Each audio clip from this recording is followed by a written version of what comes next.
नमस्कार दोस्तों, great to India YouTube channel में आपका स्वागत है। यह है फ्यूचर लर्निंग प्लेटफॉर्म। तो रिट मेंस 2022 की टारगेट क्लास 11 तो मोस्ट इंपोर्टेंट क्लास रहने वाली है। तो सेशन को लाइक और शेयर और सब्सक्राइब कर दीजिए और जुड़ जाइए सेशन से। तो चलो स्टार्ट करते हैं। राजस्थान जीके के most important question series, question संख्या 28। तो देखिए, वेरी इंपॉर्टेंट क्वेश्चन है ये सारे। तो चलो देखते हैं 28 नंबर क्वेश्चन। यह नृत्य सावन भादो माह में 40 दिन तक किया जाता है। इसे राई नृत्य भी कहा जाता है। तो देखिए, ये जो नृत्य होता है, जो राई नृत्य कहा जाता है, तो ये किसे कहा जाता है? तो ध्यान रखें, उसे कहा जाता है गौरी नृत्य को। जो 40 दिन तक किया जाता है, इसे राई नृत्य भी कहा जाता है। मतलब गौरी नृत्य को क्या कहा जाता है? ये ध्यान रखें, राई नृत्य भी कहा जाता है। भवई नाटक शैली पर आधारित नाटक जसमा ओडन के लेखक हैं। जसमा ओडन के जो लेखक है वो कौन है? तो वो है यहाँ पे शांता गांधी। सही आंसर डी। जानकी लाल बांड इस कला को विश्व के अनेक राष्ट्रों में प्रदर्शित करने वाले व्यक्ति हैं। तो ये जो व्यक्ति है, तो यहाँ पे ध्यान रखें, ये है स्वांके। सही आंसर डी।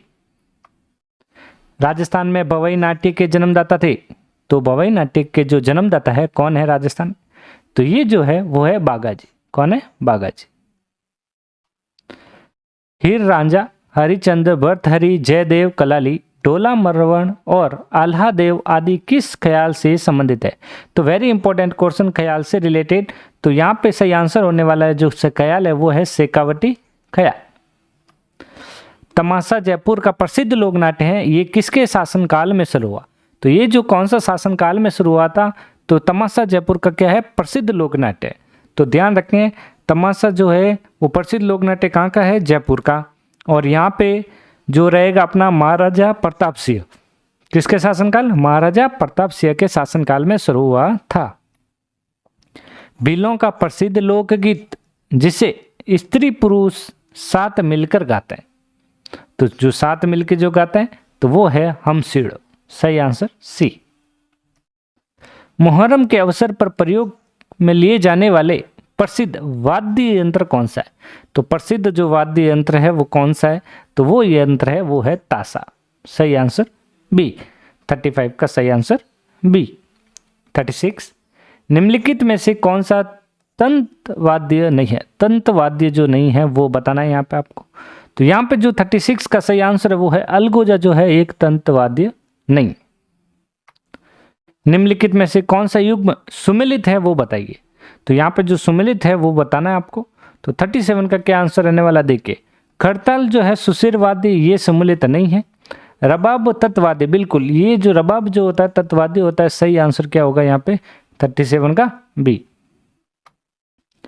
रामनाथ चौधरी का संबंध किस वाद्य यंत्र से? ध्यान रखें, रामनाथ चौधरी का जो संबंध है वो कौन से वाद्य यंत्र से? तो ये जो वाद्य यंत्र है वो है अलगोजा। कौन सा वाद्य यंत्र? अलगोजा। झांसी लोक कला के संबंध में कौन सा कथन सत्य नहीं है? तो झांसी लोक कला के संबंध में जो कथन सत्य नहीं है वो बताना है आपको यहाँ पे। तो वेरी इंपॉर्टेंट है। तो यहाँ पे देखिए, झांसी दशहरे से पूर्व श्राद्ध पक्ष में बनाई जाती है। तो यहाँ पे ध्यान रखिए, श्राद्ध पक्ष में बनाई जाती है। तो यहाँ पे जो सत्य नहीं है वो बताना। तो इसका मतलब ये सत्य है। यहाँ पे झांसी को माता पार्वती का रूप माना जाता है। बिल्कुल राइट। झांसी पूजन पर कुंवारी कन्याएं करती है। बिल्कुल राइट है। झांसी आंगन में विभिन्न रंगों द्वारा बनाई जाती है। यहाँ पे ये गलत है। सही आंसर क्या रहेगा इसका? 39 का डी। निम्न में से कौन सा सुशिर वाद्य नहीं है? तो सुशिर वाद्य जो नहीं है वो बताना है यहाँ पे। तो सुशिर वाद्य जो है, रवाज जो है, सुशिर वाद्य नहीं है। वर्ष 2020 में पद्मश्री पुरस्कार विजेता मुन्ना मास्टर किस कला से जुड़े? तो मुन्ना मास्टर जो है किस कला से जुड़े हैं यहाँ पे? तो वो जो कला थी वो थी लोक गायन। कौन सी कला थी? लोक गायन। बादावा, गोड़ी, हल्दी, बना बनी, जला आदि लोकगीत संबंधित है। तो ये जो लोकगीत है वो किससे संबंधित है? ये है विवाह से संबंधित। सही answer C. Tokyo para Olympic 2020 में राजस्थान की कृष्णा नागर ने स्वर्ण पदक जीता। ये किस खेल से जुड़ी है? तो ध्यान रखें, कुछ भी पुराने क्वेश्चन किससे रिलेटेड था, कैसा था, ये ध्यान रखें। टोक्यो पैरा ओलंपिक में जो स्वर्ण पदक जीता में ये कौन से खेल से जुड़ी थी?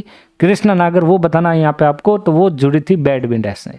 सही answer B, badminton. Tokyo Paralympic 2020 में राजस्थान में कौन सा एक खिलाड़ी पदक विजेता नहीं है? जो पदक विजेता नहीं है एक खिलाड़ी, वो नाम बताना है यहाँ पे। तो वो है संदीप चौधरी, जो पदक विजेता नहीं है। आदिवासी परिवार में जन्मे लिम्बाराम किस खेल से जुड़े? लिम्बाराम ये किस खेल से जुड़े? तो ये जुड़े हैं तीरंदाजी। सही आंसर बी। राजस्थान ग्रामीण ओलंपिक खेलों का शुभारंभ हुआ। तो देखिए अभी जो है राजस्थान ग्रामीण ओलंपिक खेलों का जो शुभारंभ हुआ था, ये कब हुआ था? ये हुआ था 29 अगस्त 2022 को। राजीव गांधी ग्रामीण ओलंपिक्स 2022 की शुरुआत मुख्यमंत्री श्री अशोक गहलोत ने की। तो ये कहाँ पे की थी? तो ये ध्यान रखें, वेरी इंपॉर्टेंट, पालगांव जोधपुर में। कहाँ पे? पालगांव जोधपुर में। राजस्थान की प्रसिद्ध खिलाड़ी अपूर्वी चंदेला किस खेल से जुड़ी है? अपूर्वी चंदेला जो है किस खेल से जुड़ी है? तो ये जो खेल था वो कौन सा खेल था? वो था निशानेबाजी। सही आंसर डी। निम्न में से राजस्थान का कौन सा खिलाड़ी प्रथम अर्जुन पुरस्कार से सम्मानित है? तो इसका सही आंसर रहने वाला है, सही आंसर रहेगा इसका डी, श्री कर्णिसिया। सही आंसर 49 का डी। पद्मश्री 2022 पुरस्कार विजेता खिलाड़ी है। तो ये जो विजेता जो खिलाड़ी है यहाँ पे कौन है? वो है अवनी लकेरा। कौन है? अवनी लकेरा। राजस्थान के राजवीर सिंह भाटी और राजीव कुमार किस खेल से जुड़े हैं? तो ये जो खेल है कौन से खेल से जुड़े हैं? बास्केटबॉल से। कहाँ, किस खेल से? बास्केटबॉल से। राजस्थान में पैरा खेल अकादमी की स्थापना किस स्थान पर की जाएगी? तो ध्यान रखें, पैरा खेल अकादमी की जो स्थापना है किस स्थान पर की जाएगी? ये स्थान कौन सा है? ये है अपना जोधपुर। तो ध्यान रखें, महत्वपूर्ण पॉइंट, मुख्यमंत्री ने बजट घोषणा वर्ष 2022-23 में पैरा खिलाड़ियों के लिए जयपुर व जोधपुर, कौन? जयपुर और जोधपुर में पैरा खेल अकादमी स्थापित करने की घोषणा की थी। जुलाई 2022 में राजस्थान सरकार ने प्रदेश में 11 नए खेल स्टेडियम के लिए कितने रुपए के प्रस्ताव का अनुमोदन किया? तो ये जो अनुमोदन किया है 16 करोड़ 50 लाख का। कितना? 16 करोड़ 50 लाख का।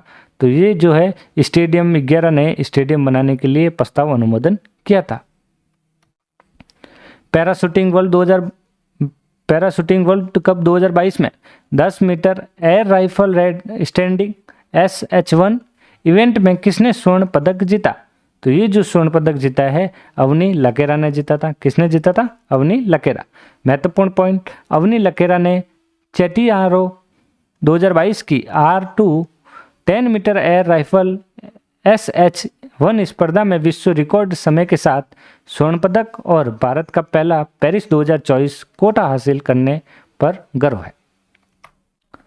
विश्व के तीसरे सबसे बड़े क्रिकेट स्टेडियम का शिलान्यास 5 फरवरी 2022 को कहाँ किया गया? तो ये जो किया गया कहाँ पे किया गया? तो ध्यान रखें, ये किया गया चौंप जयपुर में। सही आंसर सी। तो दोस्तों ये थी अपने राजस्थान जीके की क्लास। यदि ये क्लास अच्छी लगी हो तो चैनल को लाइक, शेयर और सब्सक्राइब करना ना भूलें। Thank you.